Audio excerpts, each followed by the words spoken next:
So we studied about curves and surfaces. And then we started off with data preparation. In data preparation, we saw the importance of data preparation. And we saw also the types of it, types of data. In today's class, what we will do is that we will continue with data preparation. If possible, we will see what is the classification. So in the data preparation, so we have been seeing that the data is classified into numerical data and categorical data. Most of the time, in machine learning, it is useful to work with a list of numbers rather than a single value. So we will see how to encode this data. So one type of encoding is one-hot encoding. So what is one-hot encoding is that only one entry in the list will be hot or marked.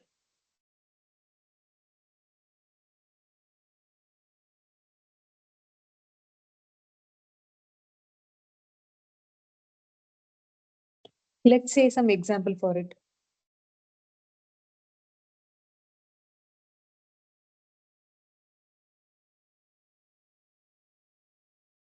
Let us take colors. Assignment for colors.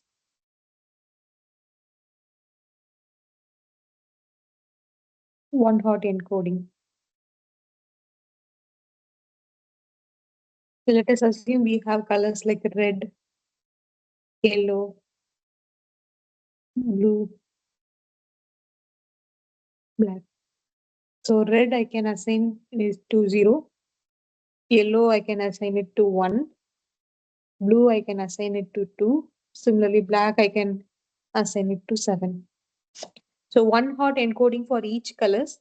How I can write? So red is 0. So totally we have 8 elements. From 0 to 7, there are 8 elements. So you have 8 positions here. So red is 0. So the first position is the 0th position is 1. Rest all other things are 0. So here yellow is 1.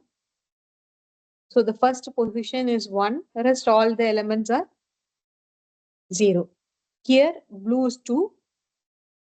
So the second position is marked as hot or 1. Rest all other entries are 0. Here black is 7. So the 7th position is 1. That is the 8th entry is 1. The rest all other positions are 0. This is called as one hot encoding. So suppose you may ask if this is only one feature. So for one feature, how we have encoded? Supposing if you have multiple features. For example, you have a feature say 3, 1, socks. Another thing is 2, 7, gloves. Another entry is 4, 1, say socks. Another entry you have as hat.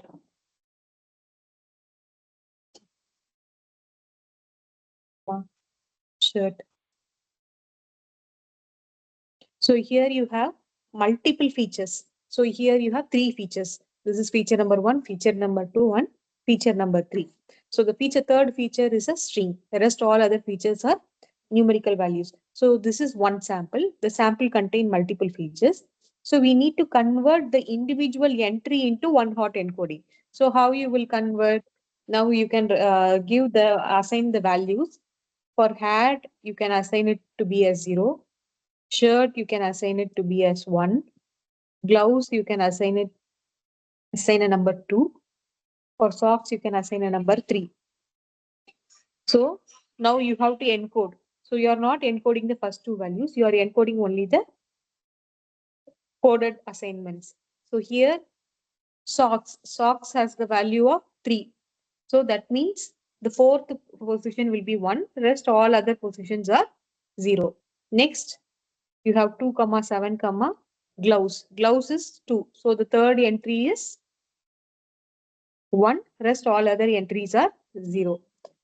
Next, you have 4 comma 1 comma socks. Socks is 3. So the last entry is, so here this is 1, 2, third, and this is the fourth position. So the last entry is 1 and all other entries are 0. Next, you have 1 comma 3 comma hat. Hat is 0. So the first element is 0. Rest all other entries are,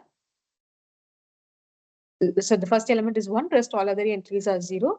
Then 1 comma 3 comma shirt. Shirt is 1. So that means the second entry is 1. Rest all other entries are 0. Did you understand? So this is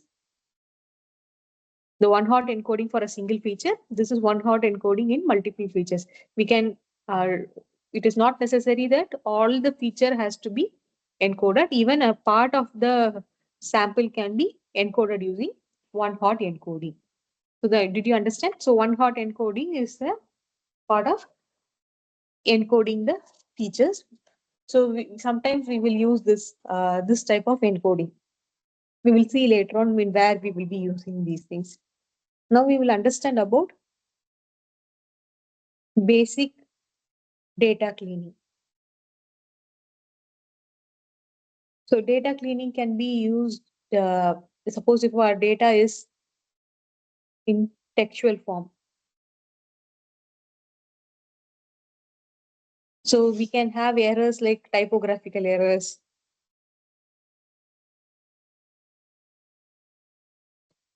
misspellings, then unprintable characters can come in the text, or other obvious issues can come inside. So we need to have a clean interpretation of it. So we need to avoid all these kinds of errors in the textual form.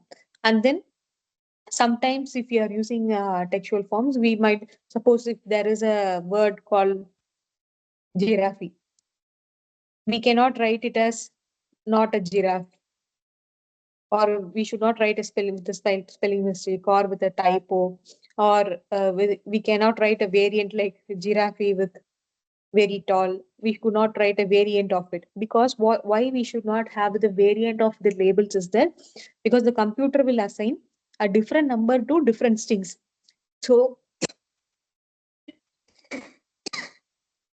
So every reference of the giraffe needs to be of an identical string. Otherwise, for this one it will assign 0, for this one it will assign 1. It will change the assignment based on the strings. So we have to use identical strings every time. Even lowercase, uppercase can also have a difference. So we need to use identical cases.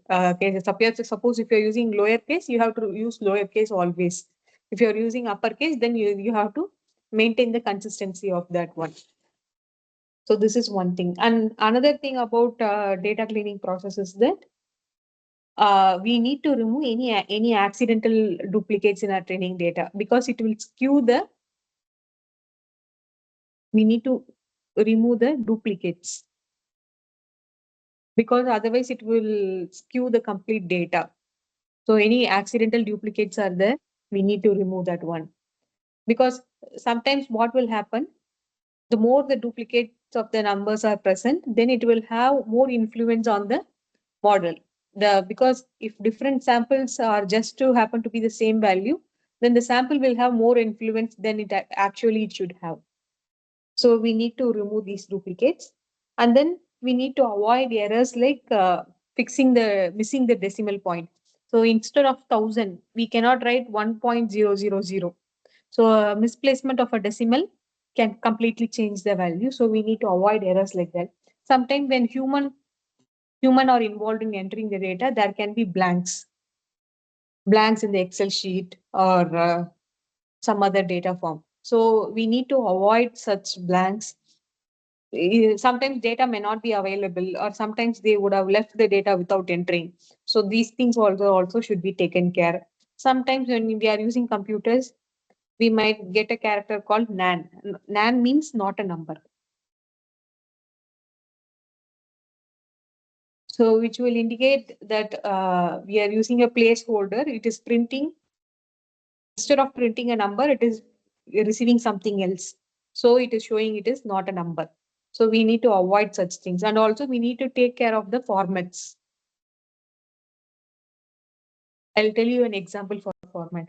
Suppose you have to enter a number called 0.0007. So in one form of scientific notation, we can write like this 7E3. But if it is interpreted by then another program, it will understand it as 7 into E minus 3, where E is an Euler's constant. Euler's constant value is 2.7. So 7 into 2.7 minus 3 is something else. But this is something else.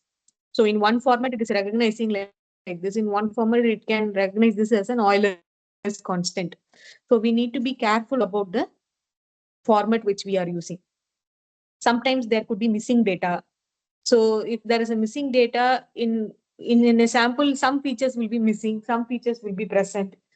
Usually in clinical research, most of the time you would have encountered that some values are not available. So the best is to avoid the sample completely. Otherwise, use data imputation or other interpretation techniques to identify the data and then substitute for it. Also, there is one more interesting term called outliers. Anyone would like to tell what is an outlier?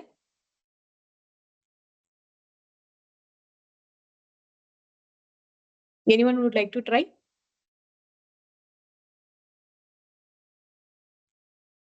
The value is far away from the rest of the Fantastic. data. So if some pieces of the data might seem dramatically different from the other values, this could be due to accidental entry, or sometimes there could be these data points are significantly different from the norm. These are called as outliers. Most of the time, it could be due to human error or just typos or just accidentally copying one part of the data into another part or forgetting to delete some entry from the. Most of the time, it is an error.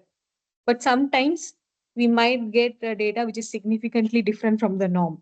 So this is an outlier. So when we are dealing with the outlier, we need to use our judgment to decide whether to leave the data as such, or we have to remove it manually. So we have to take the judgment in removing the outliers.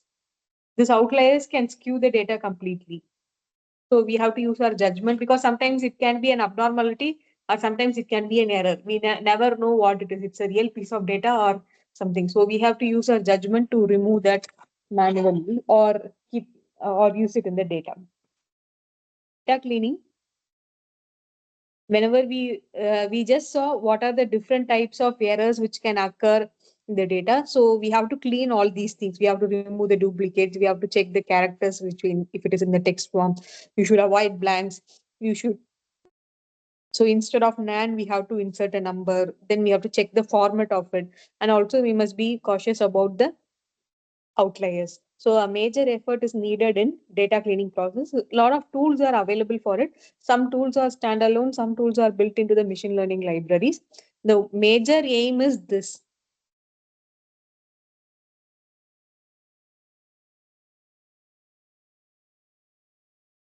The major computing motto is garbage in, garbage out. Whatever we throw into our model, it will throw the same thing outside. So we need to ensure that we give a cleaned data to our model. So we will get good result, good results as so the data is.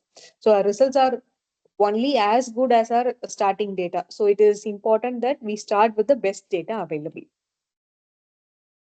So now we will see about another technique called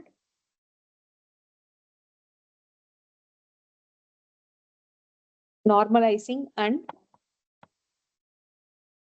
standardizing. We are working with samples with features. It can span different ranges. Suppose if you have we have a herd of African bush elephants. So we are describing an elephant with certain features. For example, we are describing the age in hours, weight in tons, weight of the elephant in tons. Then tail length in centimeters, age relative to historical mean age. This is also in hours. So if you are referring like this, if you look at everything is changing in units.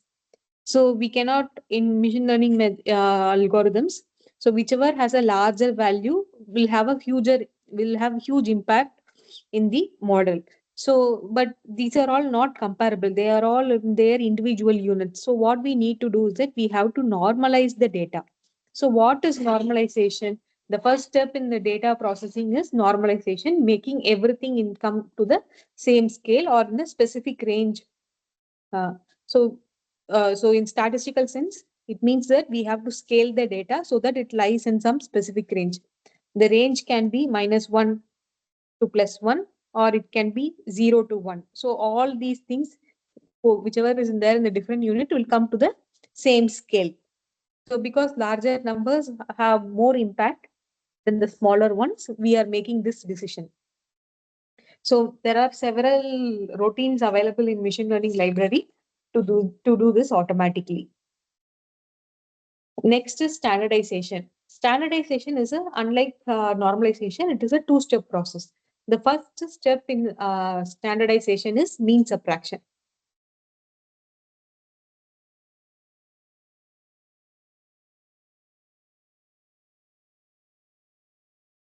So what is mean subtraction means? Every data is subtracted by a fixed value.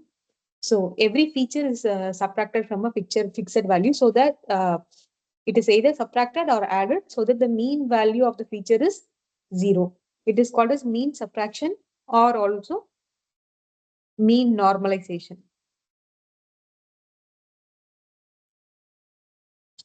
The second step is that, so when you are doing this first step, what will happen is that the data will get centered towards the mean.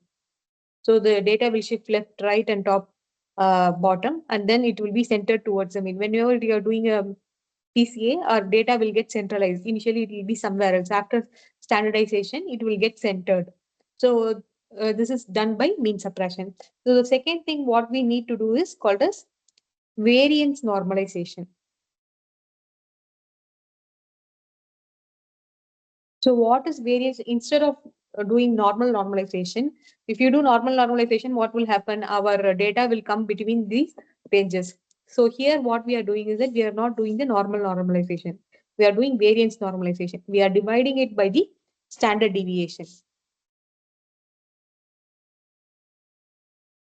So we are dividing it by the standard deviation. Why we need to divide by the standard deviation is that it will like about 68% of the data will be compressed and it will lie between -1 to +1. It is not the complete data, it is stretched into compressed in between this one.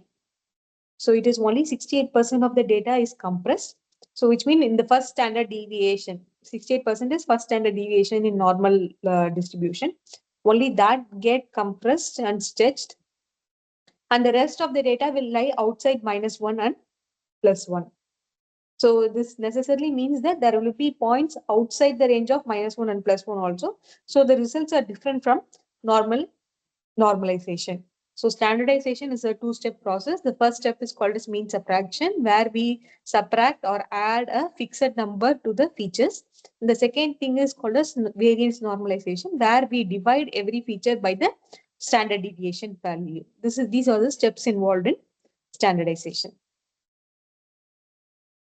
So if you remember these transformations, both normalization and standardization routines are controlled by the parameters. So these parameters can be found in any library routine that it can analyze these data before we apply these transformations. So it is important. Another important thing to be noted here is that when you apply this transformation to the training data set, you have to apply the same thing to the test data. Even though this test data or future data may not get normalized or standardized in the same way as the training data, without changing the parameters, you have to use the same parameters used in the training data in the test data also. That is important. Though it may or may not change, you have to use the same parameters. So is it clear? Standardization and normalization. So next, we will see about the types of transformation. Normalization and standardization is one of the transformations used. Now we will see what are the different types of transformations available. So there are two main types of transformation. One is called as univariate transformation. The other one is called as multivariate transformation. So univariate transformation. Uni means single. Variate means variable, which means that we are working on one feature at a time. Univariate means we are working or transforming single feature at a time. Multivariate means we are working on many features at the same time. Variable or is otherwise called as feature. So univariate means we are working on a single variable at a time. Multivariate means we are working on multiple features or many features simultaneously. So normalization transformation is a univariate transform. At a time you will apply to a single feature and then you will change it. So example for univariate transformation is normalization transformation. So example for multivariate transformation is, so in a temperature measurement made at different times over the course of different days. So every day you measure a lot of temperature. So this can come under multivariate because we scale all the features together. So we are not just scaling a single feature, we are scaling multiple features of the weather measurement together. So that can be an example for multivariate transformation. So in this univariate transformation, we will be scaling the values of x separately, y separately. In other words, I can say how I transform x is independent of how I transform y. But here in multivariate, both x and y will be simultaneously transformed. Did you understand the difference?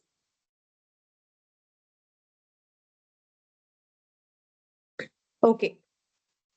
I think the name itself is very intuitive, so you can understand what is uh, what is this one. So next we will see about feature selection.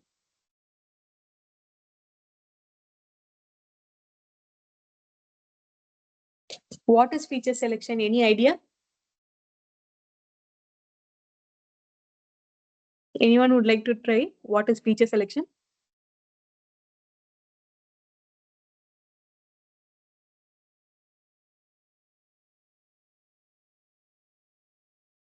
So feature selection is nothing but we are going to select the features.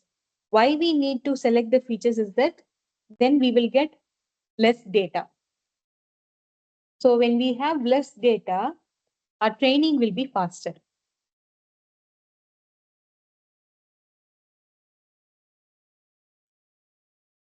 With feature selection, we can use less data and our training will be better.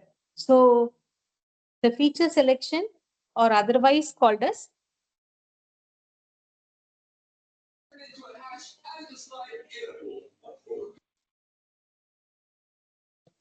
uh, just a minute, please.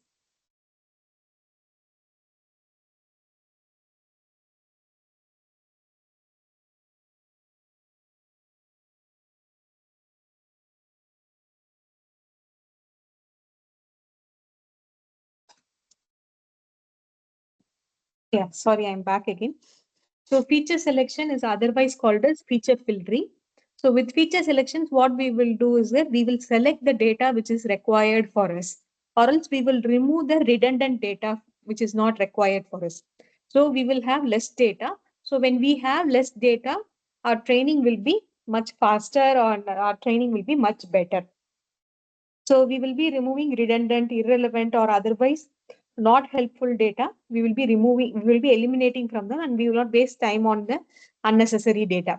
So, for example, if you are labeling the images of elephants, you get a lot of features about the elephants like size, species, and other characteristics from the database.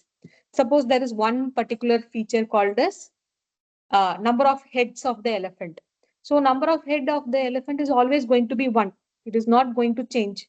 So this field is unnecessary, right? So we can remove this field.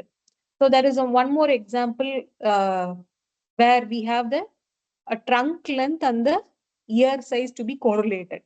So if trunk length and ear size are correlated, it is not necessary that we need to have both the features. If any one feature is there, the another feature is correlated to it. So instead of using two features, we will be using only one feature. So this is how we will be using. Suppose if you are using, if you have height, weight, and BMI, so you don't have to use all the three. So you can just keep BMI and remove height and weight. So this is called as, any doubts? Okay, this is called as feature selection. The benefits of feature selection is it will simplify our database.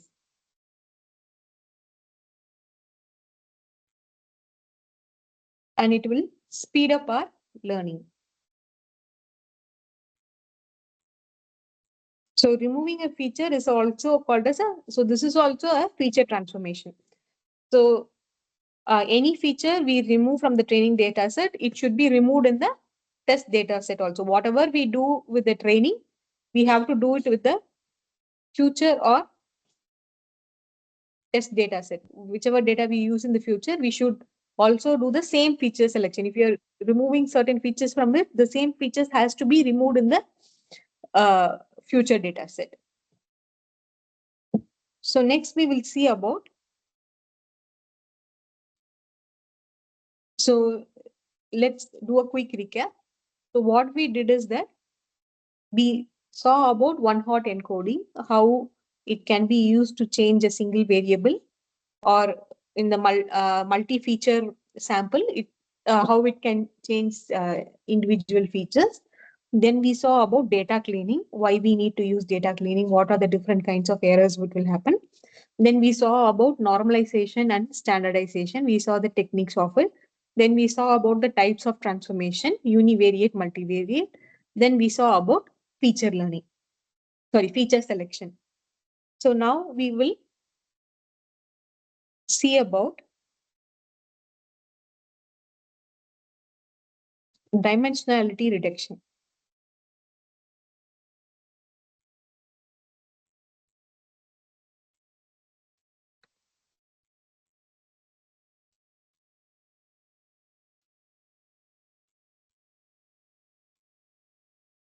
Dimensionality reduction is also another approach of reducing the size of our data set. Here, what we will do is that we will combine the features so that one feature can do the work of two or more features. It is called as dimensionality reduction. Here, dimension refers to dimensionality refers to features. So we are reducing the feature. So dimensionality reduction is also a technique of feature selection. So some of the data might be redundant. We need to improve our learning performance, or we need to remove the repetition in the data. For any of these things, we can use dimensionality reduction. So previously, when I said here, this trunk length and ear size were correlated, right? Trunk length and ear size of an elephant is correlated. So instead of using two fields, we can use one field. Or the best example is BMI. So instead of using weight and height, we are using only one feature which can represent both the features. So this is dimensionality reduction. So in dimensionality reduction, we will see about a technique today, briefly see about a technique. This technique name is called as principal component analysis,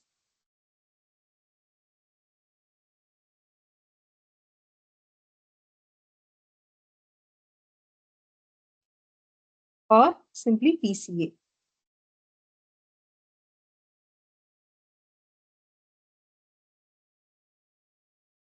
So what is principal component analysis is? It's a mathematical technique. It is a technique used for reducing the dimensionality of the data. For example, we have a data like this.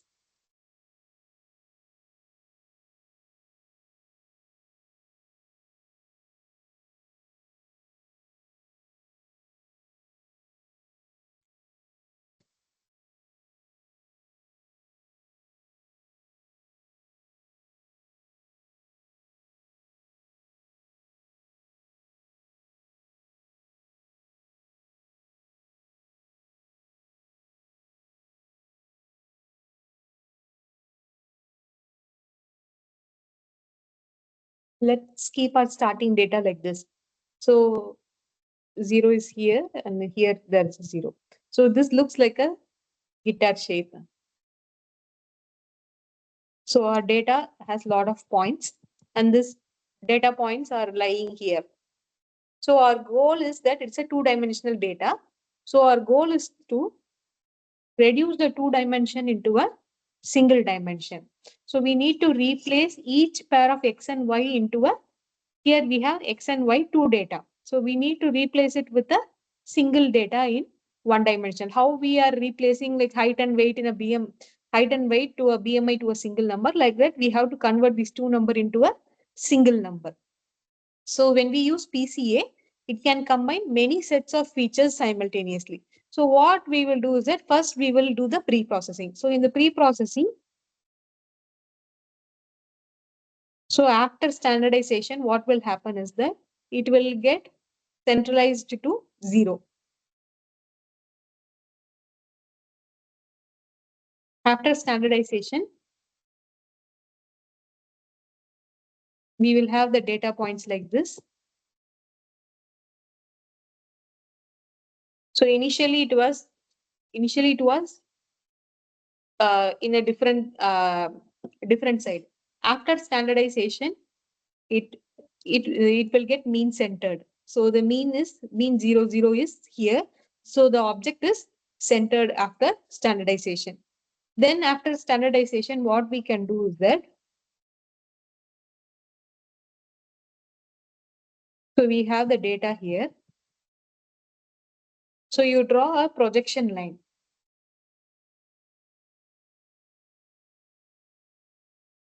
The every data will be projected onto the line.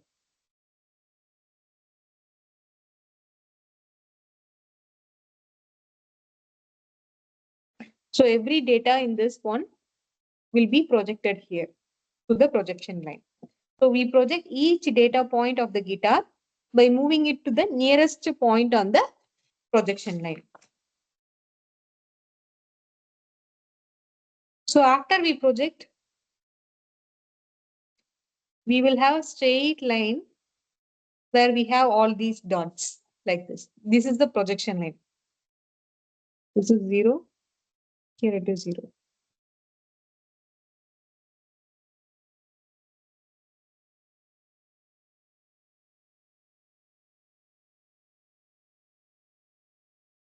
So now we are projecting everything to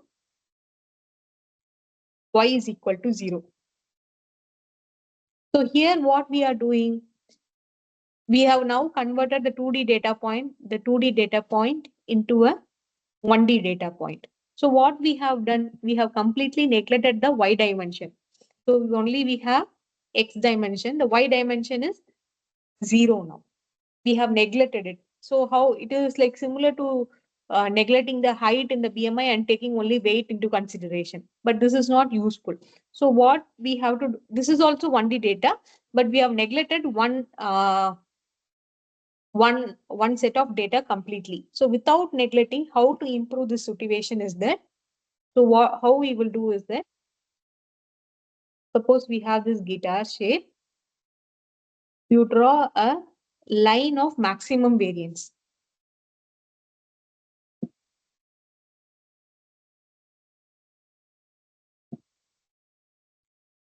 So what is this line is that this line after projections will have the largest range of points. Only this line will have the largest range of points after projection. So it is called as line of maximum variance. So then what you will do is that every point will be projected onto this line.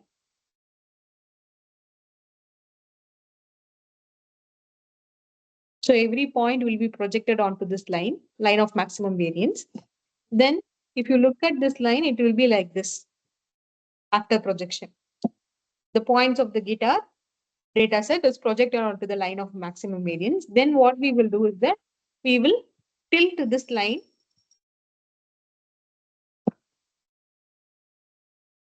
So we have rotated this projected point. So it will lie on y is equal to 0. But now this is different from this projection. In this projection, we have completely neglected the y data. We have just projected the x values and we have got it. But here we have got both x and y data projected onto it, and then we have rotated it. So this line is a combination of both the pair of data, both the set of data x and y. So uh, it has contributions from both x-axis as well as from the y-axis data.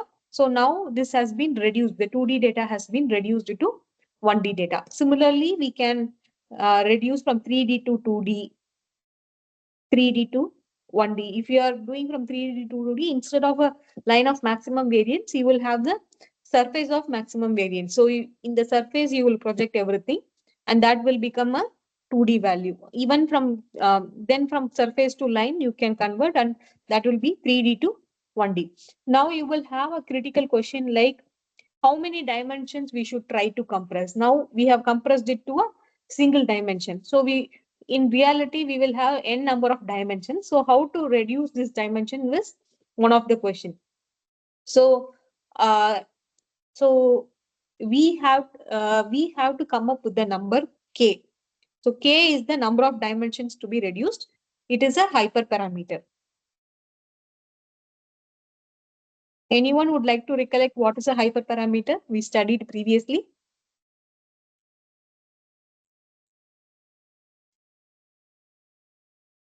Anyone would like to recollect? It's not estimated from the data. No, it is not like that. It is the value which we set. Parameter is the value which the model sets for itself. Hyperparameter is the value which we give it to the models. So we have to set the value of k.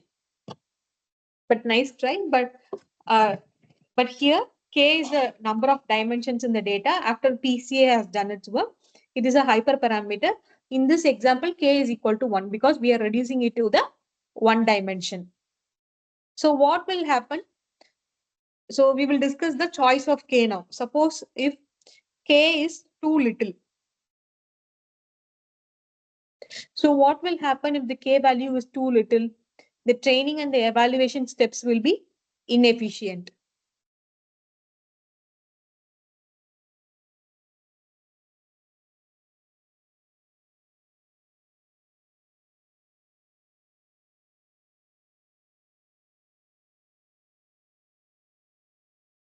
Suppose if you have too much of k, larger value of k, then what we will do? Sorry, so if you have too much instance, we have reduced k value significantly. Then what will happen? We might eliminate some of the important information.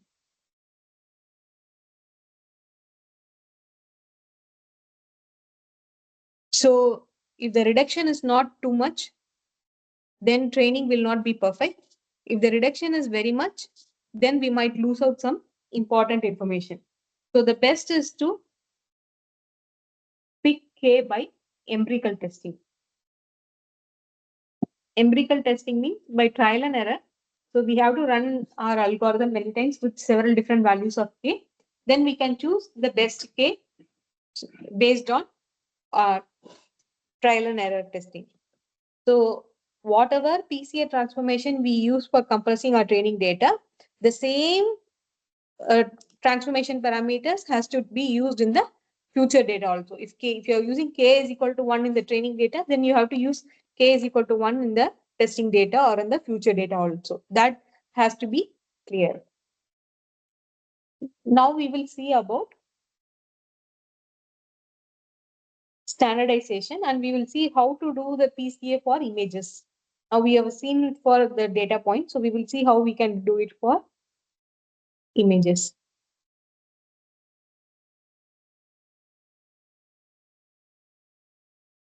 So images are important. It is a special kind of data. Images is also.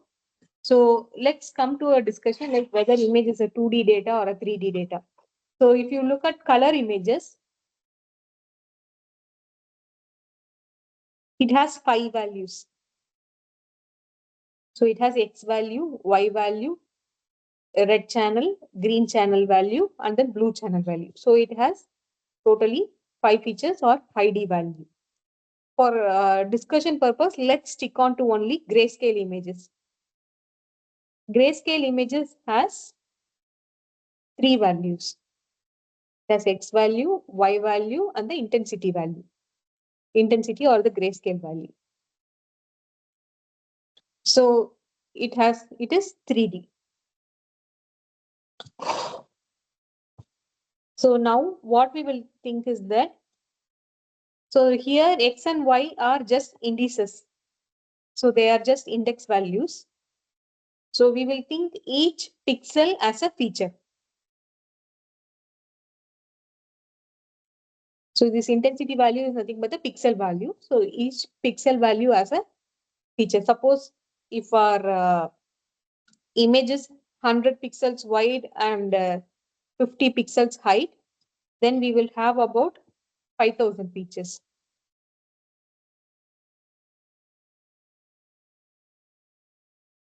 So there are a lot of spatial information in these features.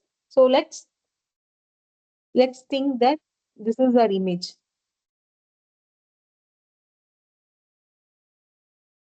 So X value is running here, Y value is running here. Each pixel has a grayscale value or an intensity value. So now what we will do is that we will take every row. Let's take this as row 1.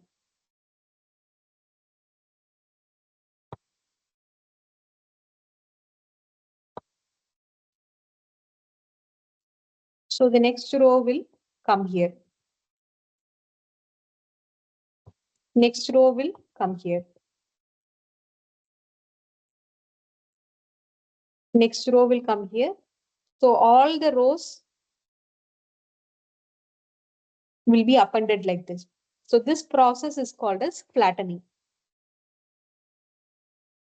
So I have an image which is 100 pixels wide and 50 pixels height. So what I'm doing is that I'm taking every row and then appending every other row to it. So I'm taking the first row and keeping it, and then I'm attaching the second row to it. At the end of the second row, I'm attaching the third row, and I'm going like this. So why am I doing like this is that, so like this. So this is this I have done it for one image. So I will place, let me call this as image 1. So I will place image 1 here.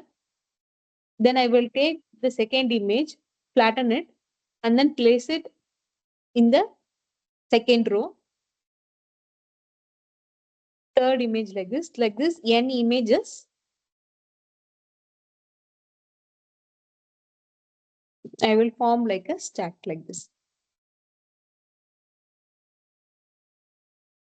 So here, previously what we did is that we took the first row and then we appended the second row at the end of the first row.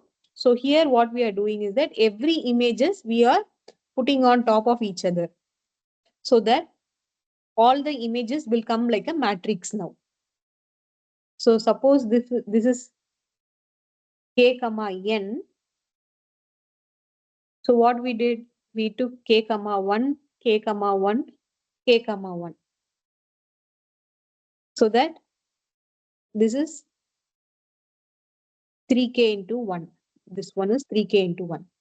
So then what am I doing is that I'm taking n values like this. So this whole image is 3k into, let's say it as capital N.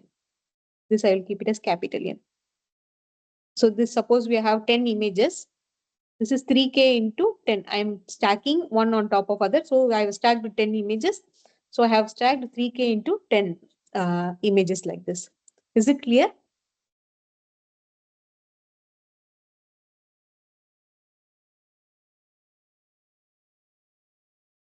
Is this clear or not? Yes, ma'am. Yeah. So after doing this one, so this is how we will write when we are writing the coding, we will write like this only for image processing. Then what we will do is that every first pixel in this image will be taken and we will apply the transformation. Suppose we can apply the normalization and standardization. So that mean is 0 and standard deviation is 1. So we can apply the standardization procedure here. Then Excuse me, ma'am. Sorry to interrupt, ma'am. Ma'am, can you repeat this 3Kn and 3K10, ma'am? I didn't understand, ma'am, the way you counted. Okay, let us assume that uh, so K cross N is nothing but, so this is 1, 2, 3, 4, 5. 1, 2, 3, 4, 5. So this is 5 cross 5. So you have 5 rows and 5 columns. So I am writing 5 cross 5. So this is nothing but I'm giving, instead of 5, I am writing it as K cross N. So instead of this 5, I am writing N. I'm writing it as K. So what am I doing here? So I am taking the first row. When I take the first row, the dimension of the first row is K cross 1. Dimension of the second row is 5 cross 1. Dimension of the third row is 5 cross 1. So after this one, it becomes 15 cross 1. So the length of this image is 15 cross 1. I'm just taking the first 3 rows, and then appending it one at the end of another. So I will get 15 cross 1. So what am I doing is that I am placing 10 images like this. So I will get 15 cross 10 as the matrix dimension of this one. Is it clear? Yes, ma'am. So K is just a variable because K can be anything. K can be 5, 15, 50, anything. So I'm representing it by a variable. So we have formed a single matrix with all the images. Initially, every image was a one matrix. Now what we have done is that we have clubbed all the images in the data set into a single matrix, and then we are going to give it to the PCA. So before giving it to the PCA, we are doing some pre-processing operation like normalization, standardization. So why we need to do that? Because we have to scale all the values so that all the values are in the same units. So for doing that one, I'm taking every feature from the first pixel and then applying the transformation. Then I will take the second pixel and then apply the transformation. And then I will take the third pixel, apply the transformation. So that the mean will be adjusted to 0 and the standard deviation will be equal to 1. And this process is called as flattening of images. So after doing that one, what will happen is that we are right now ignoring the spatial information. Later on, we will see how it will be used. So this is how the pre-processing will be done in PCA. Suppose let's take one example. So you have 5 dog pictures. So each dog, it will have its nose in the center and ears in the both the corners, top left corner and the top right corner. So each dog faces are like this.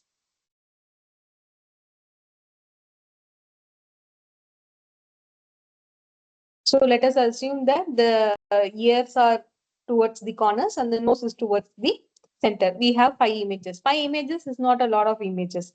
So what we can do is that we can use a technique called data augmentation.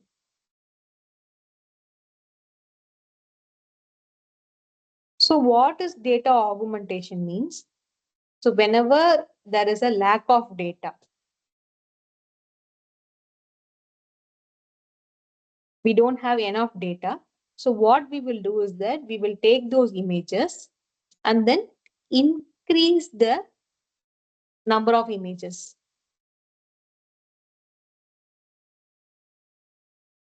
So when we increase the number of images using some techniques, it is called as data augmentation. You are augmenting the data, you are increasing the data. So this 5 images can be increased to 500 images. So how can you do is that? Suppose you have an image like this. What you can do is that you can shift it towards the right.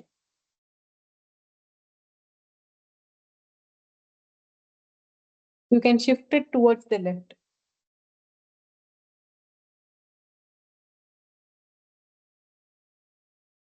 Similarly, you can shift it above.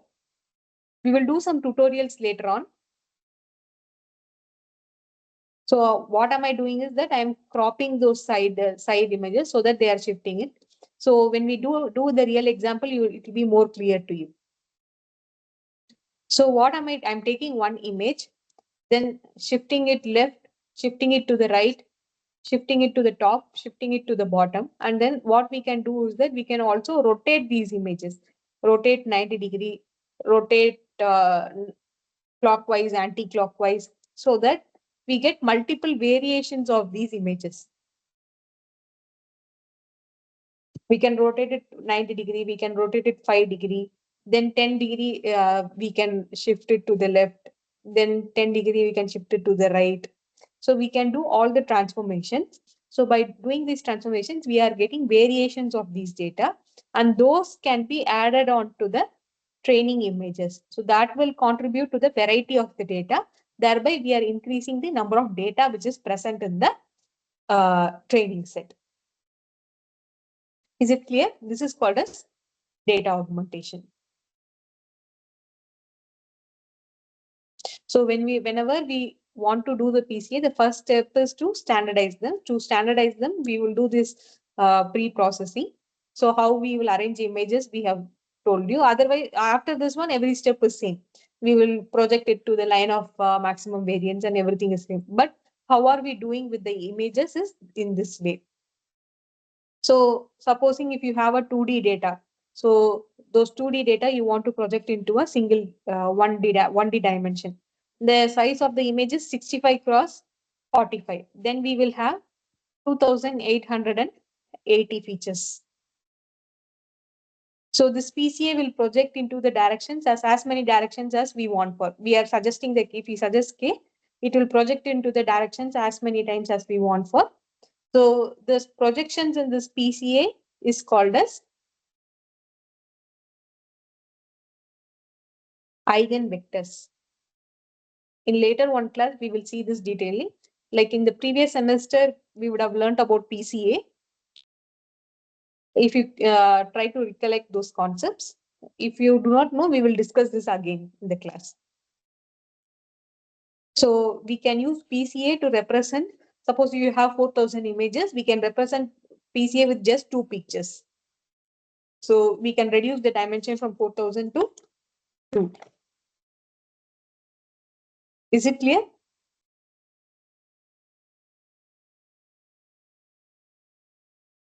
So now let's look into the transformation.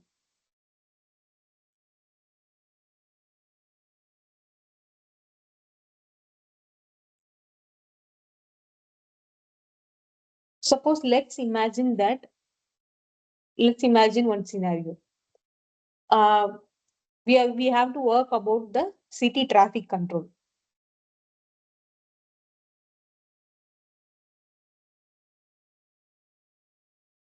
Imagine in a very cold place, if the temperature is very low, then more people will stay at home and the morning traffic will be very less.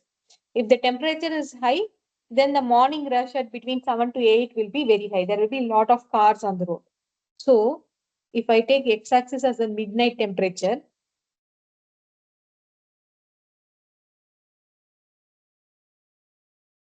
so this is minus 40, minus 30, this could be 50. This could be number of cars on the road.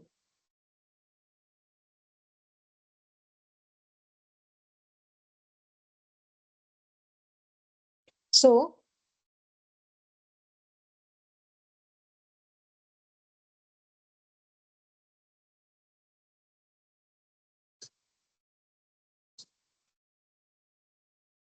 if you look at it, so if the midnight temperature is very low, then the number of cars are low on the morning.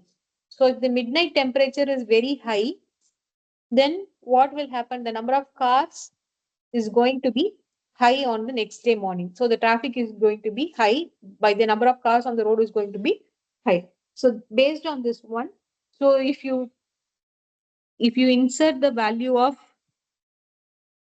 midnight temperature to our model, it will automatically predict the number of cars on the road. thereby the traffic, morning traffic. So this is a regression problem.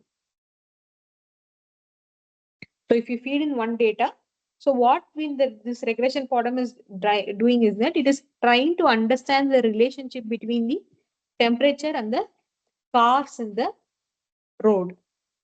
So suppose if the input data is ranged between 0 to 1, we need to normalize the output data also to be in that range. So the normalized ranges, with the normalized ranges, this is normalized temperature. This is normalized number of cars.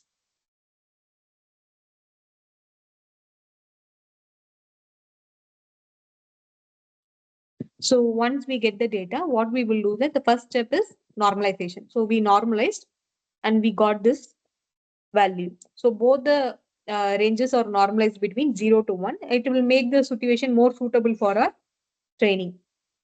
So now what we need to do is that,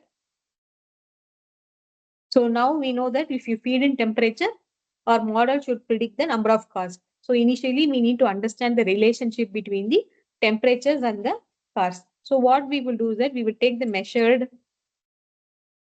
temperature and we will take the measured car counts. We will analyze the temperature. At the same time, we will analyze the car counts also.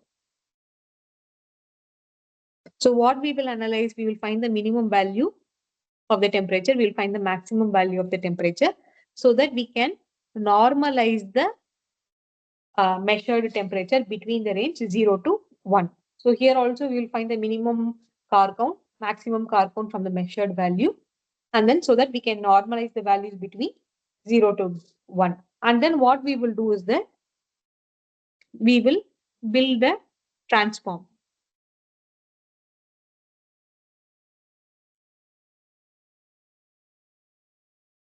So we will feed in this measured temperature into this. We'll feed in the measured car count to it. So what we will do, so based on the minimum value and the maximum value, we apply the transformation. So after that one, we will get transformed temperature and we will get transformed number of cars.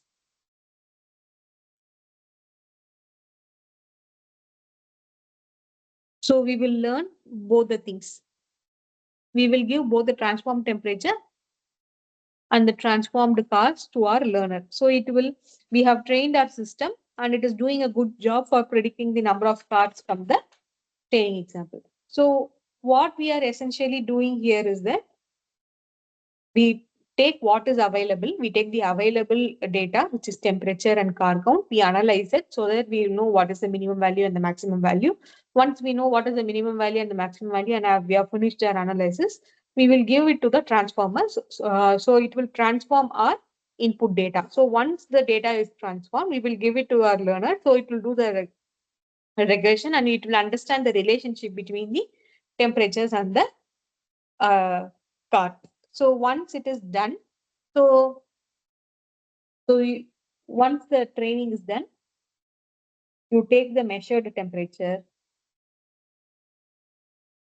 and you give it to the same transform parameters. So you transform that one and then you will predict the number of cars. So then later on, we will do an inverse transform. So why we need to do an inverse transform is that initially we have transformed both the temperature as well as the number car count. So they have been transformed to a different value. Supposing you have 39 cars. After transformation, it has become 0.32. So if I say 0.32 car as an output, we cannot understand from that one. So we need to do an inverse transform so that it becomes 39 cars again. So after predicting the number of cars, we have to do an inverse transform so that we will get the actual number of cars. So we will get back the predicted car count. So whenever we do a pre-processing, whether it is standardization or normalization, or even any other transform, we have to do the inverse transform towards the end, because for the sake of compatibility, we transform the input data and we give it to our learners. But towards the end, you have to do the inverse transform, so we will know it's in its original hours. For example, if age of elephants is given in hours, you are transforming it them between 0 to 1. So you cannot predict the value later on, say 0.0058 as an age. So you need it in hours. So what you have to do is that you have to apply the inverse transform, so that before the outcome you will know its exact value. So we must always transform our input back to the using the original transform that has been used for the training, that has been used for training the data. Is it clear? Any doubts?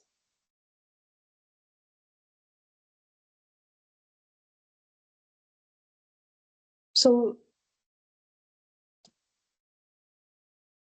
there is one more thing which we will do and we will finish this class. So there is something called as slice processing.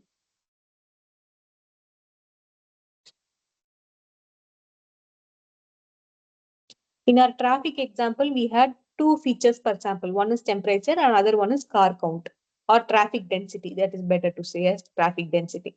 So suppose imagine you have a richer data set where we have thousands on thousands of features.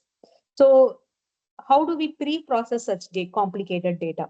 Because the data is huge. So there are many features. How do we process it? Because what pieces of data to pull out, what pieces of data to neglect, how to create the transformation, how to apply our transformations. We saw for PCA, we saw how to apply our, for PCA for images, we saw how to arrange our images before applying PCA. But how to apply any transformation is, there are three approaches to apply the transformation.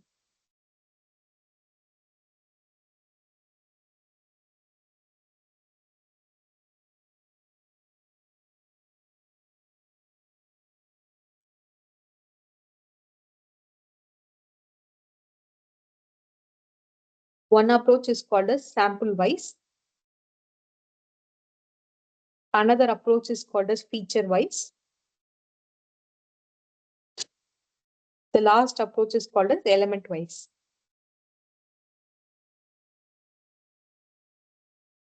Let's assume that we have arranged our data like this.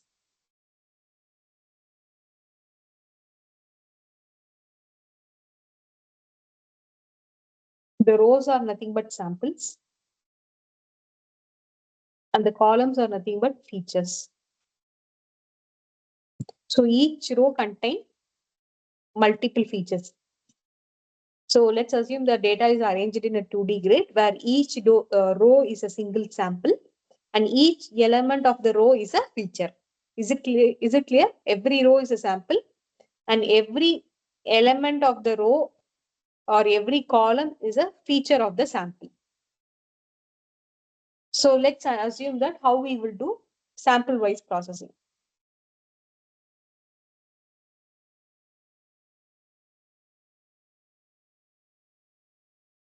So let's assume that we have a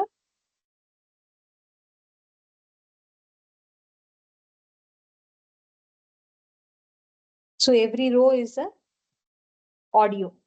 So every row is an audio sample. This is audio number 1, this is audio number 2, this is audio number 3, audio number 4. So every element of the sample is the same thing. It is a volume of the sound. So one place volume can be high or one place volume can be low, but every what to say, every column of a sample is nothing but the same thing. It is going to be the volume. What can be in the audio? It is only volume, right? So this is audio number 1, audio number 2, audio number 3. So every audio has the same set of features. So the sample wise approach is appropriate when all of our feature are the aspects of the same thing. So if all the aspects of the feature are the same thing, then we can apply sample wise processing. So what we will do is that We will take the single row, process it, and then we will add it in the accumulated training data.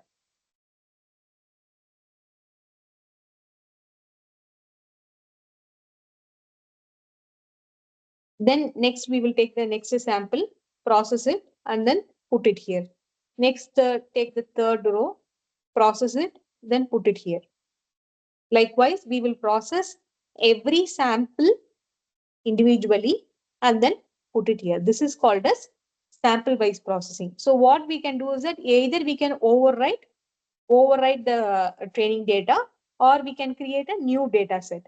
So based on our requirement, we can create a new data set or overwrite the existing original data set. In this kind, the processing will make more sense to it. Supposing if you have a data like this.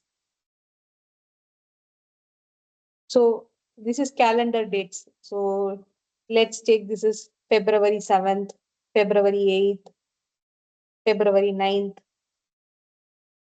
So for each calendar date, we are getting what is the temperature, amount of rainfall, what is the wind speed, how much is the humidity. So for every date, we are measuring 4 weather data. So every date is a sample. So this is sample collected on 7th, this is sample collected on 8th, this is sample collected on 9th, on various different features. So same day sample, but the features are different. But here, if you look at, it is all sound. But here, if you look at, this is all various features. So if the feature, so this is called as feature wise approach.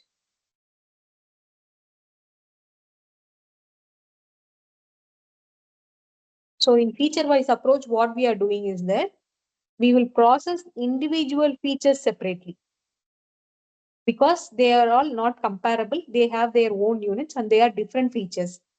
So, but this is a still every row is a sample, every column is a feature, but they are not from the same thing. They are essentially different things. So we will process individual features separately.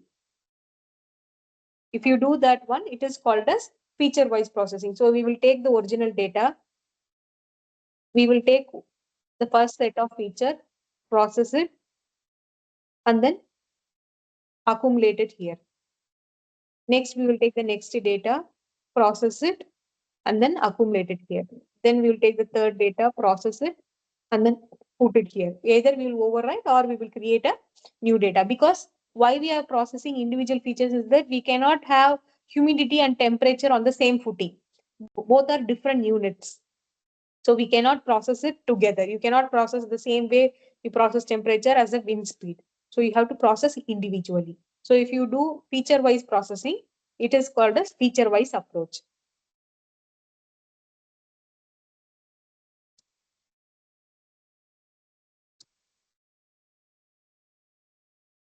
So the next thing which we will see is element wise approach. So what is element wise approach is that, so it will treat each and every element as a grid. So each and every element in the grid will be processed as an independent entity. So suppose you have this sample, and these are the features. This is sample 1, sample 2, sample 3, sample 4. So every feature will be, so you will take each and every individual element separately and then you will process. Suppose you have an image and the image pixels are the features. We need to apply some transformation. Then what we can do is that we can take every individual element separately and then process it. It doesn't matter whether we process row wise or column wise. So it doesn't matter whether we process row wise or column wise, it is going to be the same. So what we can do is that we will take every individual element. Suppose there is an example that height of the 4 family members are given in the row. Then we need to convert that height of inches into millimeters. Then what we need to do, we need to multiply it by 25.4. If you need to convert inches into millimeter, we need to multiply every element by 25.4. So it doesn't matter whether you multiply row wise or column wise. Every element will get multiplied by this to convert from inches into millimeter. So this type of processing is called as element wise processing or element wise approach. So if you look at here, so what we have done is that